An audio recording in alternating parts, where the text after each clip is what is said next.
We have really passed through a lot. I beg Army that they should release my husband's rights to him.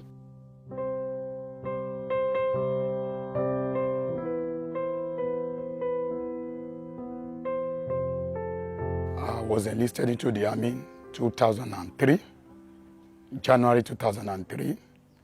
And after my training, I was posted to 82 Demonstration Battalion, Kaduna Jaji. We've been going to different operations. This very day, September 12, 2013, we're asked to go for a particular attack.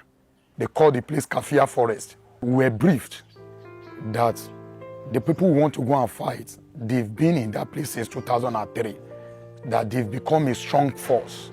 Before we go, that an Alpha jet will go ahead of us in order to soften the ground for us so that we can just go in and just mob the rest. And we're so confident, we're so happy that today will be the end of this particular Boko Haram.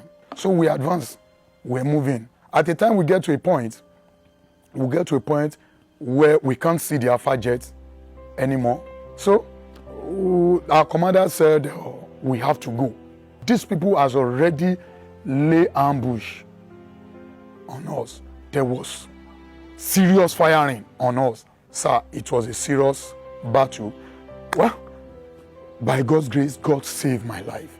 That very day, we lost 38 of our men.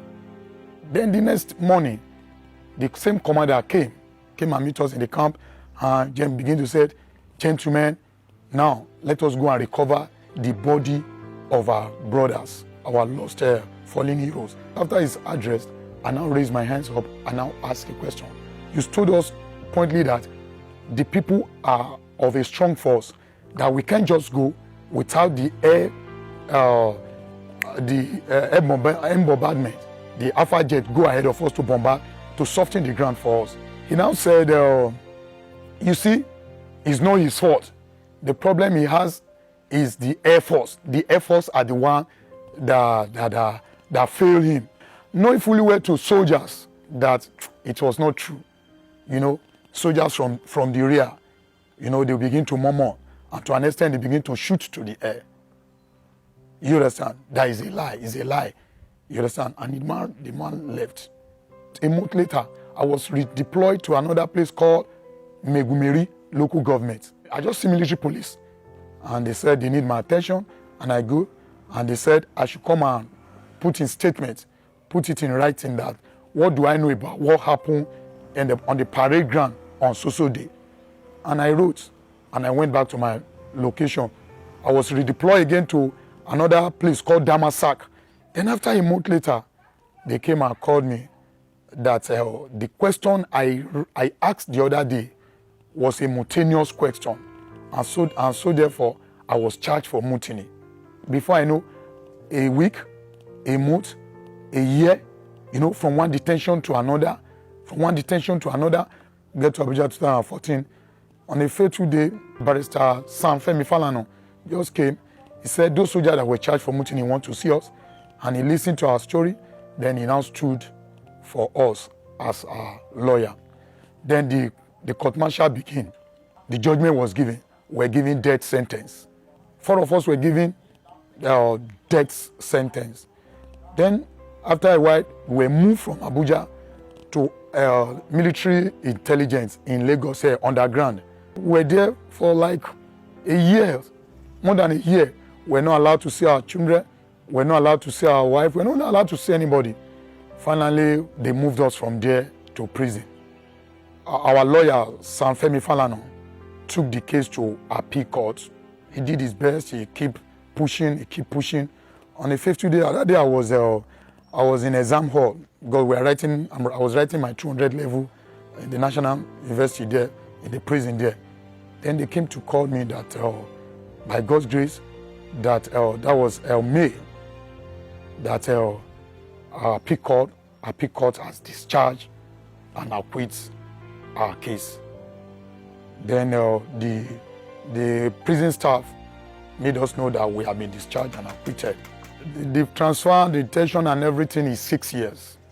I thank God. I return home and meet my wife and meet my children intact. It was tough. It was not easy at all. Unknown to me that I was even pregnant for one of my daughter. I didn't know. So it was when he left that time that I discovered that I was pregnant. So I was left alone. There was no means of communication. There was no how I can talk to him. You know, people will start coming that time. They will be coming from Meduguri. I will be asking, how far? Did you see my husband? Did you hear about him? Did you do this? Did you do that? Some of them will say, Madam, we know you, but we know say your husband will come one day. What I was now hearing is that they said they should go and sentence some soldiers to death. They now mentioned their name. That year, it was a bitter year. It was not sweet at all. Army stopped paying no salary. They did not pay us any money again. How the children feed, how they went to school, it's not their business. Before we will get there to go and give him food at times, I will go there, I will see my husband, I will not be happy the way I will see him. There was a day that we were eating. It was a little soup that was remaining. I make Gary Eba. We were eating. Before I know the soup finished, the Eba is remaining. The children said they are not okay. I said, you are not okay. They said, yes. Let's put water now. We put water in that pot of soup and we do it like this. And we ate it like that night. We all went to bed. So all this while, our eye have seen. If you call my children to come and testify, they will tell you. I beg Army that they should release my husband's rights to him. They should release it to him because we have really suffered a lot. Since the appeal court has discharged and acquitted us and said we are to be reinstated and go back to, we are to be reinstated and be paid all our rightful dues.